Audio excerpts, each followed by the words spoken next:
find your comfy spot. And show. Sharif. Kogne. Keep. Makto Jumbi. Makto Shijak.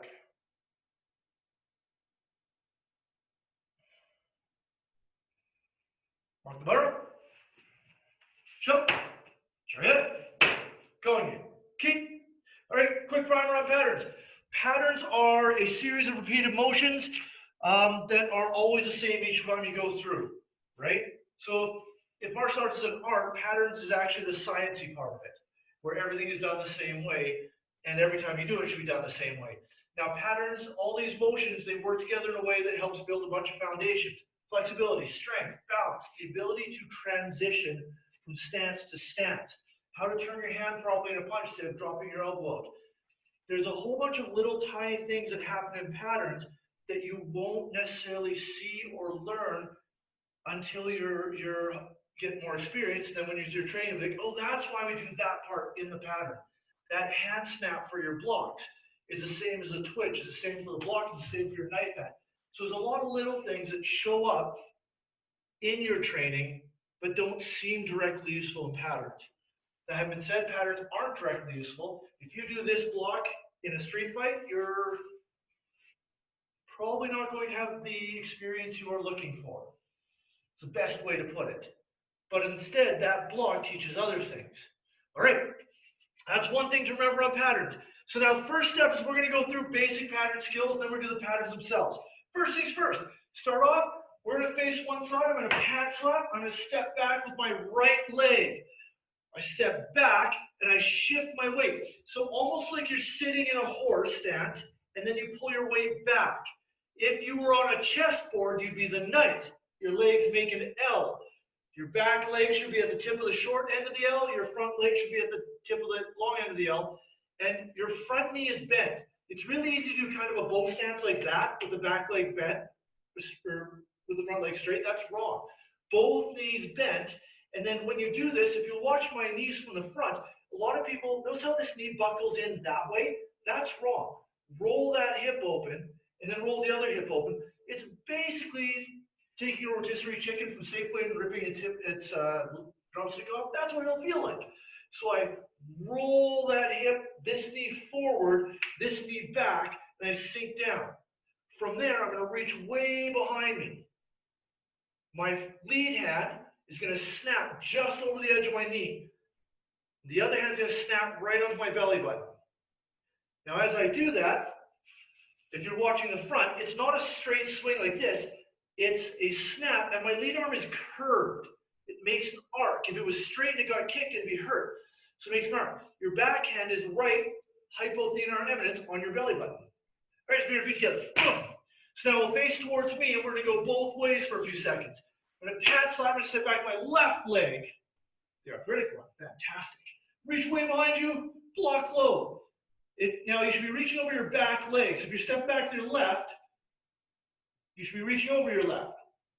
You're going to grab a box, knife hand, that front hand curved over your knee, knife hand the back hand just over your belly button. Feet back together. Now an important note is the timing of the hand turn. My hands are palm down. At the very last second, right before they touch, they rotate. It's not turn early and then hit. It's last second turn. And the timing is really hard. And I know for certain that one of you should know where their belly button is better. Like a lot better. And I think that person knows who they are. All right, so pad slap, step back into your stance, reach and block low. There. Feet come back together, try the other side. Step back, boom. Reach all the way. None of this, no T-Rex arms, no bench arms, full arm, snap. All right, feet together. Shake your legs up. Okay, so the high back stance is what that stance is called.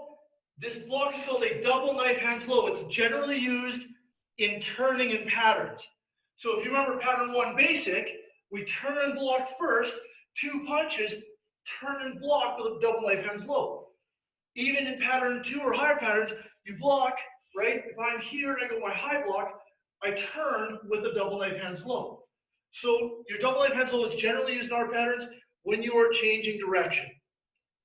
Awesome. Next part. the bow stance. We're going to start sideways again, okay? Now, in general, bow stance is moving forward. We often do a stance by stepping back. Today, I want us to step forward. So I'm going to step forward, a medium long step, but when I step forward, I'm not stepping straight.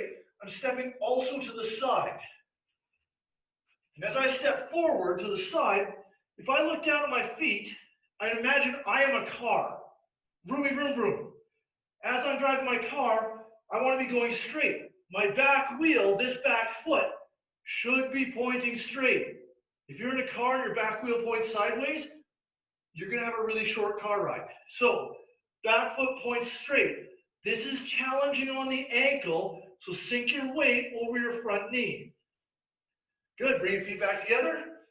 Now let's step forward with the other leg. Now the only reason we're stepping forward is because in patterns you often step forward into your bow stance. Now again, I want to pretend I'm on train tracks. If train wheels turn sideways, the train doesn't go very far. All of your toes need to point forward. And if that is really hard on the ankle, make a wider train. Because if you're very narrow, your ankle won't flex enough. Right? And if you're like me and have a right ankle that's been wrecked a bunch of times, you need even a wider train. Sweet, and feet together. So now, when you do your bow stance, and I know we're going through a whole bunch of basics, your bow stance, 70% of your weight is forward. It's not halfway, it's forward. And your front leg, as I lose balance, should be 90 degrees bent if you're strong enough. That's really darn hard. Your heel should be down on your back leg, and the hardest part of it is it shouldn't be inside of the foot. I don't know if you can see that on my foot. You notice how my pinky toe is up? That's not right. I want to roll the edge of the foot down so the whole foot is gripping the ground on both feet. You're not on the edge of the ankles, you're on the inside. The whole foot is pressing into the ground for pressure. Then you sink. Oh yeah, good, hands up. Bring your feet back. Okay, so basic stances. Transitions. And to be honest, the biggest thing in patterns that will serve you overall, unless you're extremely picky, is the transitions from high back stance to bow stance. It's easy to move from here. It's really hard to smoothly move from stance to stance. But that ability to move from stance to stance here means these movements are easier. So getting good at transitions. And that's what our pattern's all about. Okay, so we've done our bow stance and our back stance. Let's go through the pattern that uses them all the way through. That's pattern 1 basic. So pattern 1 basic should be cancel at me. Cross. Open your palms out, up on your toes, right into the neck. And it should be your neck height, not someone else's neck height. Your fingers should be that knife hand strong again. 1, close your fists. 2, cross your arms across your chest. 3, step out with your left leg into a horse stance. There we go. Point those knees forward. You want ideally to make a rectangle with your legs, which means your knees, your shins should be vertical.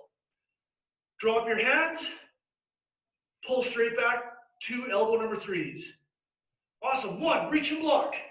Step with your left leg to open up your stance. Your back leg should be pulled back. Boom. This should be that still weight pulled back stance, legs screaming. 2, load your hand first. When you step, hold this hand until you land. So I step all the way, I land my foot, and I drive my hand forward. That was beautiful, Mr. Orangeville. 3, same thing. I step forward, low stance, and I drive my hand forward. Except we shouldn't be making sound effects, it should be a ninja key up. Good. Our transition is a turn. I shift my weight, I reach up, grab a box behind, and a knife hand, belly button, and knee. Remember, sink down, pull back. Load, staying low. Keep those knee bent. Drop into your forward stance. Bend that front knee. Make sure to lightning bolt that hand out. You should be entirely frontal. Do not rotate your hips.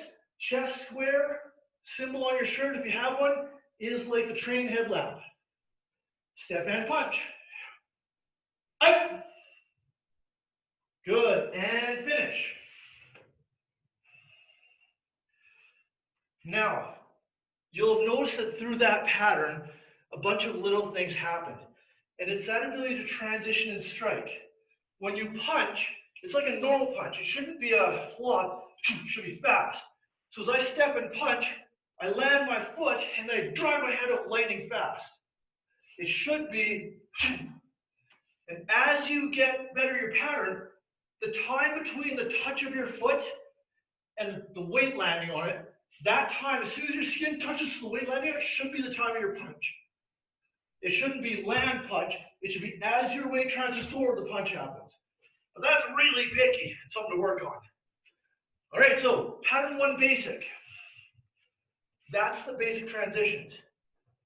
Now, moving into pattern 1 advanced, we're going to talk about 270-degree turns.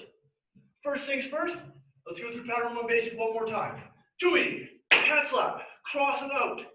Up onto your toes, ninja scream. Up. 1, close fists. 2, cross arms. 3, step on your horse stance, bonk and pull. Good. Now again, horse stance isn't here. Drive your knees down, roll your hips open. Try to extend, take your tailbone, roll it underneath. You want a posterior pelvic tilt until it's vertical and drive your knees out. 1, reach, way up, straight arms.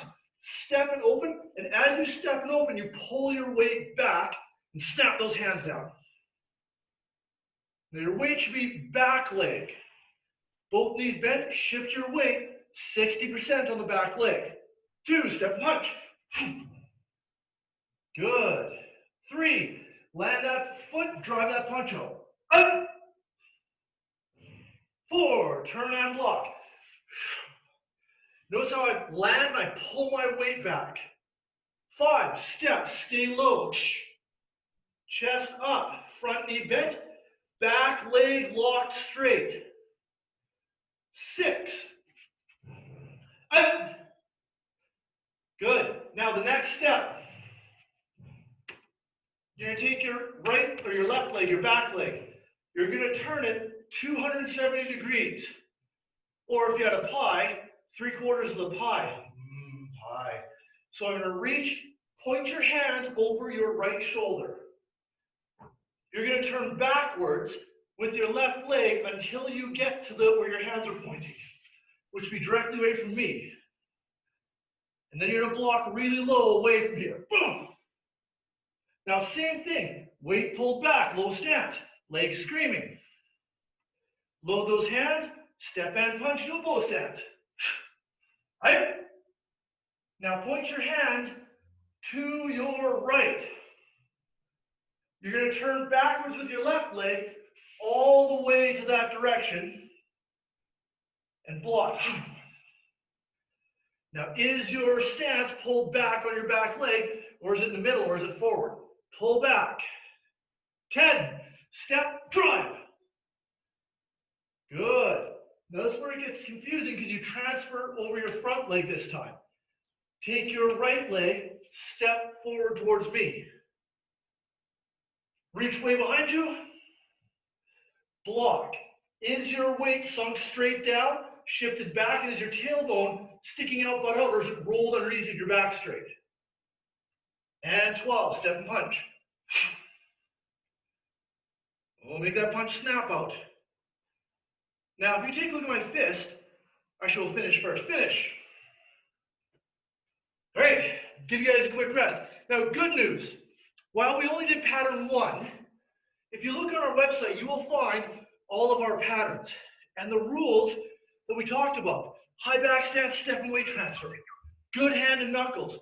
All those rules apply exactly the same through all of the patterns, okay? So now, if you watch my punch, if you look at my hand, if you're close enough to see it, which knuckle is going to hit first? It's this one. When you punch, you want to roll those 2 big knuckles into the target. Now with a pattern, so this is what I mean by little tiny foundation skills that you won't recognize. When I punch, every pattern punch you'll note has those knuckles first. They're never here, they're all here. And you know when I turn my hand in a pattern, it's as I hit, I roll tight. And when I do that, the elbow stays in tight. There's no elbow coming out. The whole reason Dao Peace recommends most people punch vertically is because when they punch horizontally, that elbow pops out and it's visible. So if you keep your elbows in, it's really hard to see that punch going, right? So your patterns build that last second supination or pronation. So something to think about. Patterns all build. Now, we've only got a few minutes left, and we're talking about the primary builder of patterns. Those foundations are what make patterns good. It's easy to do a pattern that's floppy, but those good stance, snappy punches, strong low stance, that's what makes a pattern strong and good. Now we're going to take a step way off to the side. We're going to do a higher level pattern taken from another martial art so we can have an idea of what different styles do. So this one's going to be follow along because it's really hard. So start off with your feet together. Make kind of like you're grabbing your belt and bending an iron bar. This is your starting position. Now you're going to bow, right fist, left hand. Okay? Take your right hand, pull it thumb up onto your ribs. And your left hand is going to go on top like you're putting your hand on a bottle cap. You're going to put it on your rib and you're going to step back with your left leg. My right leg stays forward. My left leg steps back. Okay, from the side, it'll look like this. This hand is flat. This hand is here. Right? Now again, back from here, we bow. We rotate our palms, step back. I'm really low. This is called a narrow kneel. It's kind of like an open X stance on steroids. Now you're going to step forward with your left leg into a cat stance. All of your weight, 90%, is still on this right leg. Cat stance, stab him in the neck with two hands, palm down. Good. Reach out. Stand almost all the way. Your knees should still be bent. Draw a circle and do our block that we do at the open of the other pattern, but with fists. Good. Cross, step onto a horse stance. Double hammers down. Look to your left. Better know which way your left is. Oh, I saw that. From here, take your right hand, cross your body. Take your left hand, put it on top. You're going to step to your left into a bow stance. You're going to slide this hand down this arm and snap into a block. I know a couple of you have done this with me before. Good. So your block should be towards me. It should very much be like that.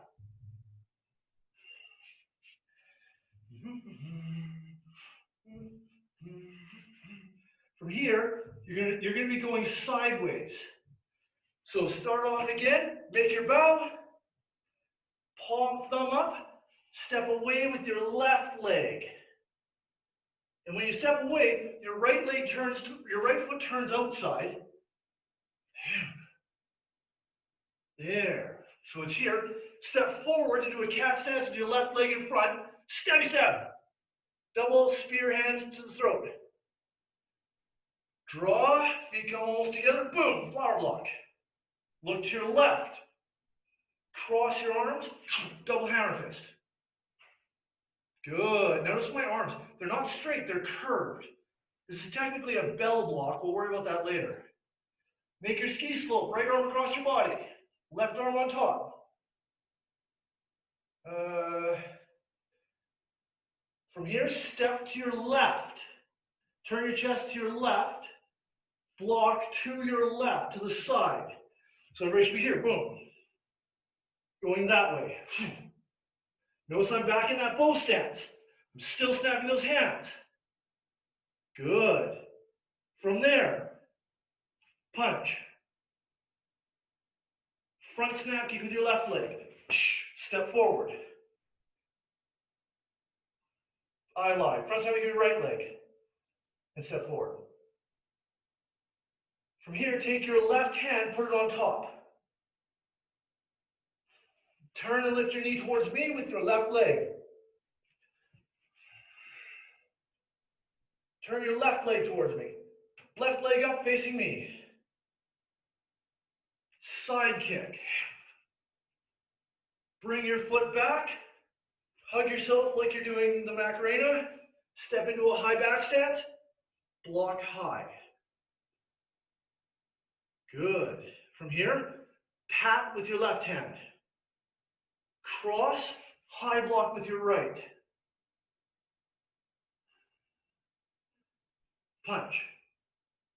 Okay, and come back together. Okay, so that is the first almost quarter of pattern Kempo 1. Differences to martial arts, it's a very complex and different way of moving. And so you'll note that instead of doing reaching blocks, they do a sliding block. That block is very different from that block, right? They do a lot of these traditional style blocks in it. It's a totally different style. And why I brought that up is, as you go into the tournament, if you're interested, you get to make your own pattern if you want. As you go farther along in martial arts, when you get towards your black belt, you have to make your own pattern, right?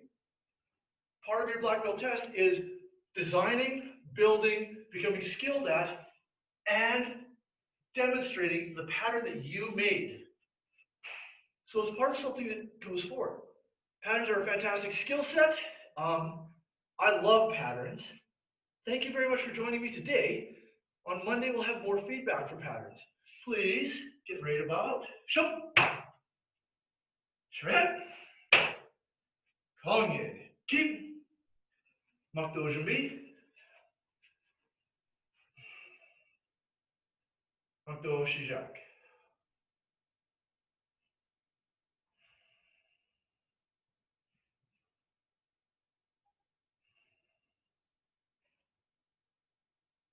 Makdo Water. Shum. Shred. Kongye. Keep. All right. Come on in for a second.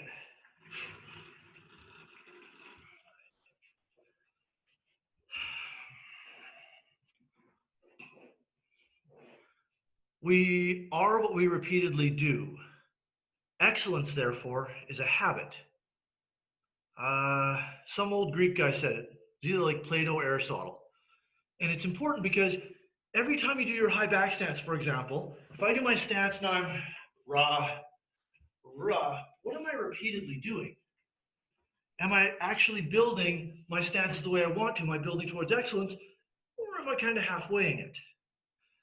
If I'm learning to do art, I don't know, when I was in EMS, it was an 80% pass rate. Anything lower and you failed. If you're a mechanic and you're not very good at fixing cars, well, that's something you want to fix, right? A pilot, good example. It's kind of not good to be a bad pilot. There's lots of screaming and crashing and fire, and it's a terrible plan. But excellence is not about magically being good at something. No one starts good at it. If you've ever seen Kung Fu Panda, it's like my favorite martial arts movie of all time. And that includes like a whole bunch of old, really cheesy Sonny Chiba movies. But if you don't know who that is, don't worry about it. It's not a common name. But I like Kung Fu Panda because, you know, at one point in time, it's like, there is now a level 0. And he puts out the burning hair on Panda's head. Because we all start somewhere. Everyone is bad when they start. Everyone. I was terrible when I started, right? One of my instructors, is a grandmaster of Kali stick work. He's the person who introduced us to stick and knife technique in the first place. His name is Gil Fantasy. He's crazy awesome. I remember meeting his instructor. His instructor was like, man, he was a terrible brown belt. And this is a guy who has won world titles for sparring and is now going to other parts of the world to teach people how to use stick and knife as a white guy who managed to become skilled enough to take over a Filipino family art. And yet, at one point in time, this guy was, according to his instructor, a terrible brown belt. We all start somewhere. And even if it's like not martial arts, if it's school, right? If I go to school to learn how to draw starting right now, even though I'm kind of old, well, I'm going to be starting at level 0 because that's where my art is at. And that's okay, right? It's what you do over and over again and the effort you put in. What you repeatedly do builds your excellence, not just your one-time thing. So every punch, every math problem, right? Every art thing, put your best effort in. Become the best you can. And that's for all of us, me included. Anyways, thank you very much for joining me on our little pattern expedition today. You're awesome. If you have questions, feel free to contact the studio or get a hold of me. And I will turn you over to Mr. Eric now. Namaste.